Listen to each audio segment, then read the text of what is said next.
Sorry again, Screencastify keeps giving me a 10-minute limit. So production to consumption. So when a factory produces little products like phone cases, they don't just produce one, they produce thousands of them. And these thousands of products are forced upon us in stores or online stores, and we buy them. But what if you wanted your product? You had an idea of your desk themed product, or a new frame, or something like that that you need around the house. And then you can develop it, add that 3D design or or idea to an online store and make profit out of it. Now, what we have is a store of ideas that can be purchased by anyone who has a 3D printer capability. The amount of growth that's in that is beyond expectations. It's like the new internet, where everyone chips in with his own ideas. So if the internet is a place where everyone chips in with their opinions, the 3D printing market would be a market that everyone pitches new ideas in.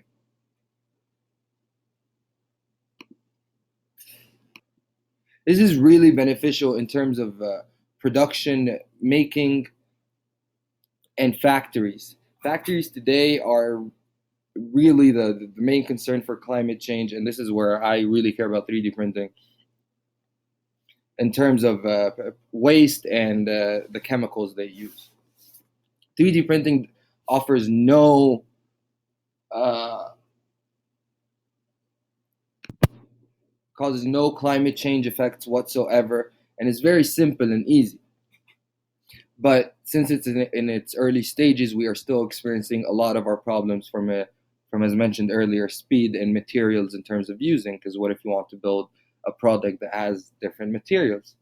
You can, but you'll have to assemble it later because you can't print with more than one material at the same time. Maybe in the near future you could do 5 materials, but that's the idea.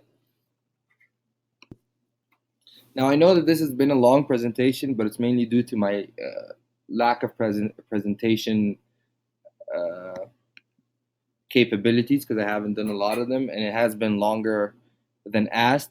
But I hope you understand. I was trying to express my points in terms of this disruptive innovation and where it might go in the future. I also like to conclude by it involving it in a lot of different aspects. Like I wanted to involve it in a lot of different aspects from where it started. In terms of when I read about a disruptive innovation, you could tell that something started in a very different market, but it was also very efficient in different markets. And that's what I didn't want to talk about 3D printing in terms of what it has done to prototyping, but what has it done to other markets and how it's starting as a new disruptive innovation in other markets. And I hope to see it as a new disruptive innovation like film, radio, or in the internet, where they create their own markets consistently and we follow it. I really believe in the next 50 to 100 years, 3D printing will be one of our most efficient tools of survival or interaction.